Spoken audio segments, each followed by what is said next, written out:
Morning dear student. आज हम start करेंगे चैप्टर 10 ग्रेविटेशन, गुरुत्वाकर्षण। In chapter 8 and 9 we have learn the motion of objects and force as the cause of motion.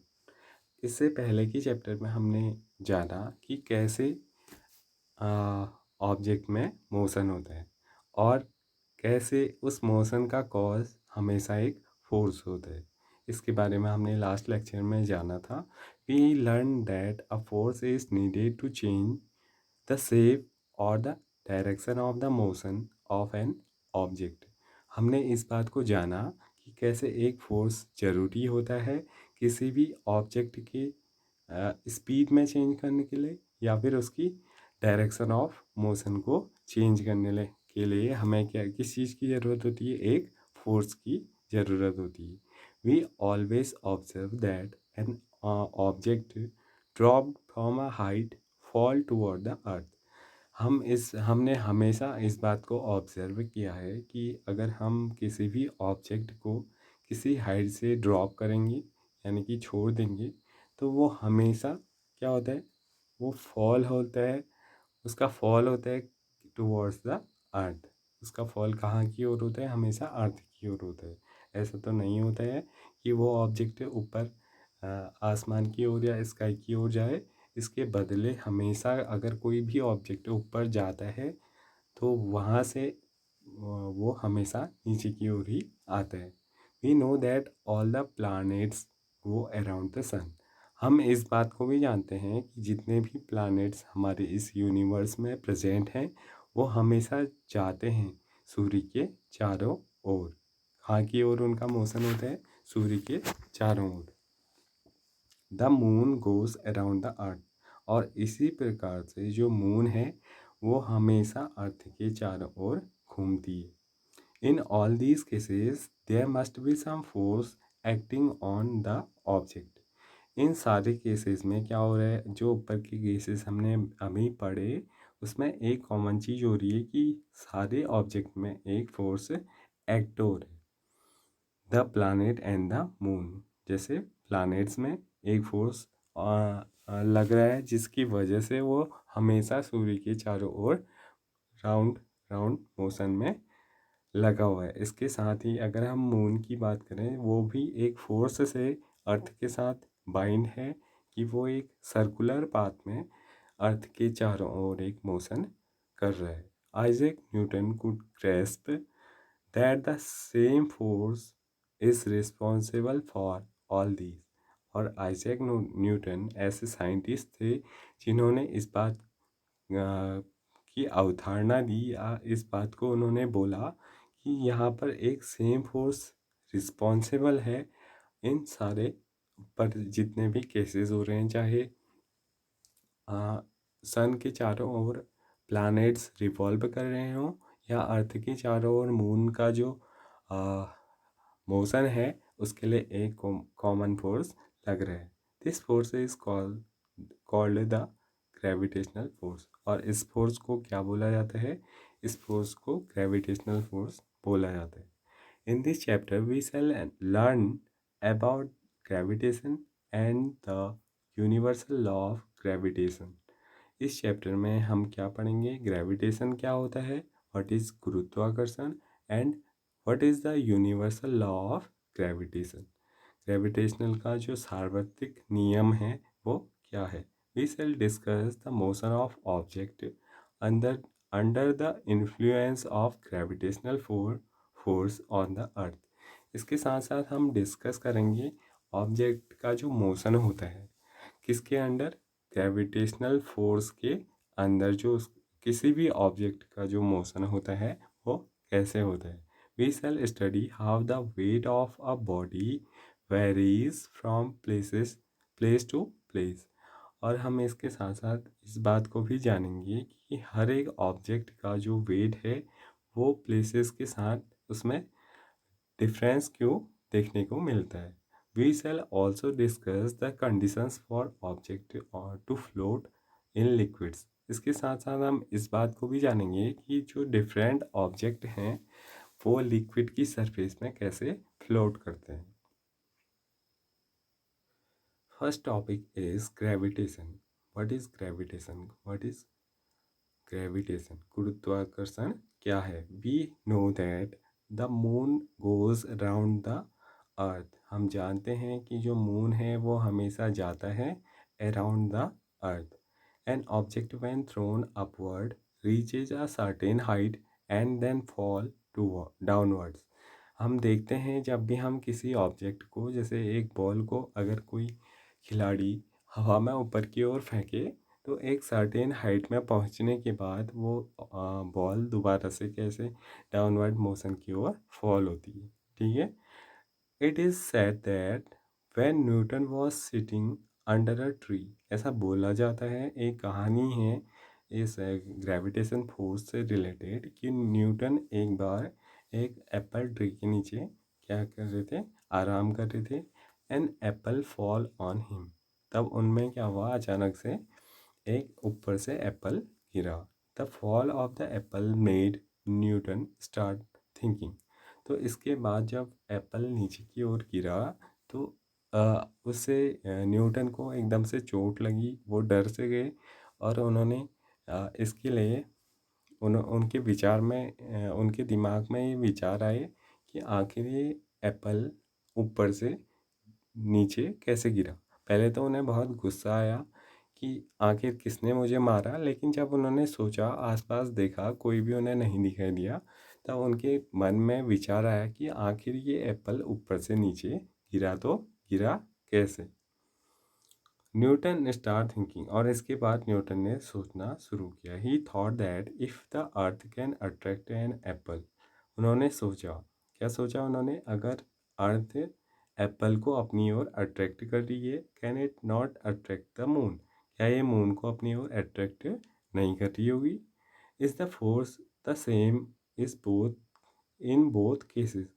क्या दोनों cases में जो फोर्स लग रहा है वो इक्वल होगा या नहीं होगा? He conjectured that the same type of force is responsible in both the cases. He argued that at each point of its orbit, the moon fall toward the earth. तो उन्होंने जाना, उन्होंने बताया कि यहाँ पर एक क्या हो रहा है, सेम रिस्पॉन्सिबल फोर्स है दोनों केसेस में, जो क्या कर रहा है, ऑब्जेक्ट को अपनी ओर अट्रैक्ट कर रहा है। उन्होंने ये बात मून के लिए भी बताई। उन्होंने क्या बोला, अगर जो मून है, अगर उस पर कोई रिस्पॉन्सिबल फोर्स नहीं होता, तो वो जो उसकी ऑर्बिट है, क्योंकि वो एक सर्कुलर पाथ में अर्थ के चारों ओर रिवॉल्व कर रहा है, तो अगर उस पर कोई फोर्स नहीं लग रहा होता, तो वो एक स्ट्रेट लाइन पाथ में मोशन कर रहा होता। ठीक है, क्योंकि उस पर एक इक्वल फोर्स अर्थ के द्वारा लगातार लगाया जा रहा है, जिसकी वजह से वो क्या कर रहा है, एक राउंड सर्कुलर पाथ में मोशन कर रहे हैं। ठीक है, यहाँ माना इस डायग्राम में एक अर्थ सेंटर में है, एक ऑब्जेक्ट सेंटर में है, वो दूसरे ऑब्जेक्ट पर क्या लगातार फोर्स अप्लाई कर रहे हैं, और इक्वल उसका अमाउंट है, उसकी जो क्वांटिटी है उस फोर्स की वो इक्वल है, जिसकी वजह से अगर इस बाहरी ऑब्जेक्ट जिसको हम एम बोल रहे हैं, ये मून है, तो इस पे अगर इक्वल फोर्स अप्लाई नहीं हो रहा होता, तो ये शायद एक स्ट्रेट लाइन पाथ में आगे की ओर मोशन करता, और इसका जो पाथ है, इसका जो मोशन पाथ है, वो सर्कुलर नहीं होता। So it must be attractive by the earth. तो इस प्रकार से जो अर्थ है वो हमेशा मून को अपनी ओर अट्रैक्ट करती है। But we do not really see the moon falling toward the earth. लेकिन हमें रियल में जो मून है वो अर्थ की ओर गिरते हुए नहीं दिखाई देती है। ठीक है, let us try to understand the motion of moon by recalling activity 8.11। 8.11 में हमने एक एक्टिविटी की थी। वो एक्टिविटी क्या थी? एक्टिविटी 10.1 में दोबारा से दी गई है। Take a piece of thread, tie a small stone at one end, hold the other end of the thread and reel it around as shown in figure 10.1।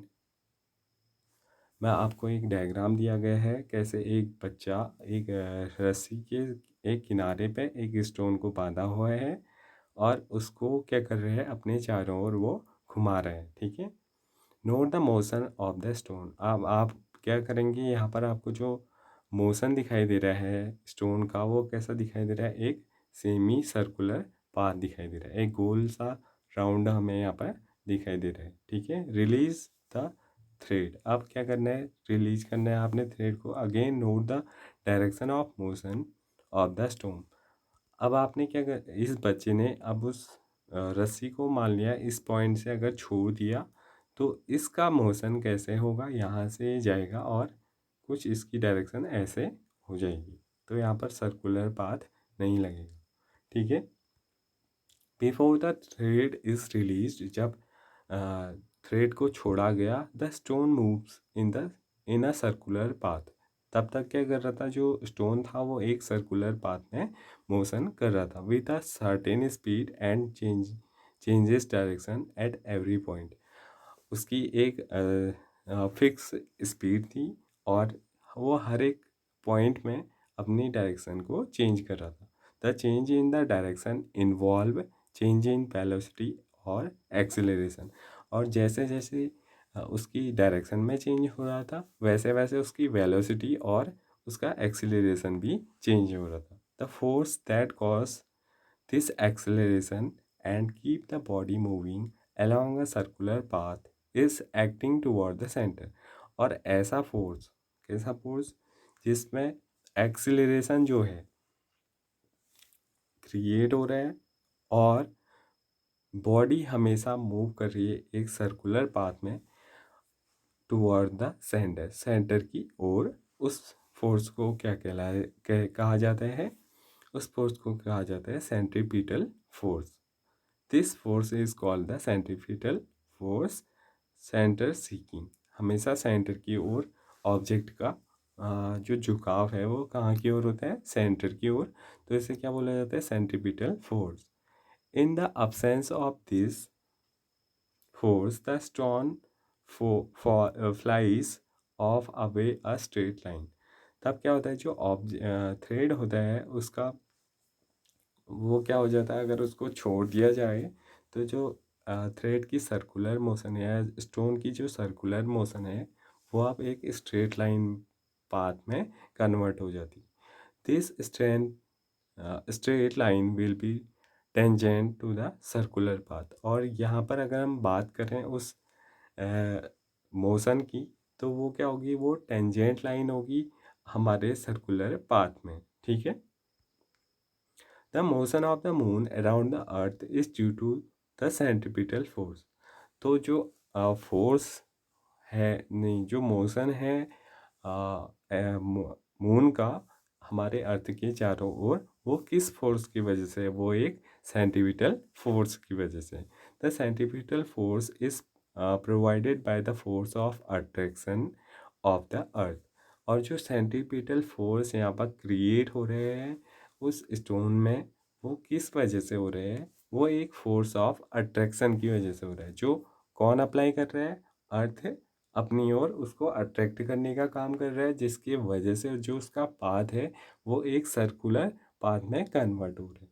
तो ऐसे फोर्स को, if there was no such force, अगर यहाँ पर कोई ऐसा force of attraction नहीं होता जिसकी वजह से स्टोन सेंटर की ओर अट्रैक्ट नहीं होता, तो क्या होता, the moon would pursue a uniform straight line motion.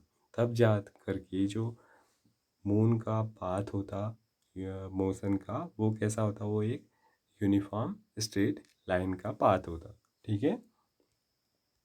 It is seen that the falling apple is attracted toward the earth। ऐसा देखा जाता है कि जो जब एप्पल गिरता है, फॉल होता है डाउनवर्ड की ओर, तो उस पर एक फोर्स जो अर्थ लगा रही है, अट्रैक्ट कर रही है उस ऑब्जेक्ट को, जिसकी वजह से वो हमेशा डाउनवर्ड मोशन में क्या करता है, मूवमेंट करते हैं। Does the Apple attract the अर्थ। क्या ऐसा होगा कि एप्पल भी अट्रैक्ट करता होगा अर्थ को? इफ सो, यदि ऐसा है, we do not see the earth moving toward the apple, why? तो हम यहाँ पर क्यों ऑब्जेक्ट क्यों हम अर्थ की मोशन को, जो अर्थ है वो towards the direction of apple क्यों नहीं मूव हो रही है? According to the third law of motion, the apple does not attract the earth. अगर हम बात करें कौन सा law, third law of motion जो हमने पढ़ा था, for every action there is equal and opposite reaction. Apple क्या नहीं करती है, अर्थ को अपनी ओर अट्रैक्ट नहीं करती। But according to the second law of motion, for a given force acceleration is inversely proportional to the mass of an object. किसी भी ऑब्जेक्ट का जो एक्सेलरेशन है वो उसके किस पे भी डिपेंड करता है, उसके मास पे भी डिपेंड करता है। मतलब कि किसी ऑब्जेक्ट पे जो फोर्स लगता है वो उसके मास पे भी डिपेंड करते हैं। ठीक है। एफ इक्वल टू क्या होता है, F equal to M A होता है। तो अगर कोई फोर्स है, फोर्स ऑफ अर्थ अगर हम बात करें, तो फोर्स ऑफ अर्थ ऑन कितना होगा, mass of earth into acceleration of earth. तो अगर हम मास ऑफ अर्थ की बात करें तो मास ऑफ अर्थ काफ़ी ज़्यादा है इन कंपेरिजन टू, अगर हम एप्पल के मास की बात करें तो एप्पल का मास क्या है, बहुत कम है। तो कम मास होने की वजह से जो उसका फोर्स ऑफ अट्रैक्शन है टूवर्ड्स द अर्थ, वो क्या होगा, कम होगा। ठीक है। The mass of an apple is negligibly small compare to that of earth. तो यहाँ पर जो मास है एप्पल का वो बहुत कम है इन कंपेरिजन टू अर्थ के मास है। So we do not see the earth moving toward the apple. और इस वजह से हम क्या नहीं देख पाते हैं, हम अर्थ के मोशन को नहीं देख पाते हैं, क्योंकि इसमें बहुत कम अमाउंट में फोर्स ऑफ अट्रैक्शन लगता है एप्पल के द्वारा। Extent of the same argument why for why the earth does not move toward the moon। और ऐसे ही हम बोल सकते हैं कि जो अर्थ है वो मून की ओर अट्रैक्ट नहीं होती, क्योंकि मून का जो वेट है वो अर्थ के वेट का बहुत कम है। ठीक है। अर्थ के वेट से वो काफ़ी कम है। इस वजह से जो फोर्स ऑफ अट्रैक्शन मून के द्वारा अर्थ पे लगता है वो क्या होता है, बहुत कम अमाउंट का, या फिर उसकी जो क्वांटिटी है वो काफ़ी कम होती है। तो आज का लेक्चर यहीं पर कंप्लीट होता है। इससे आगे हम नेक्स्ट वीडियो में देखेंगे। Thank you.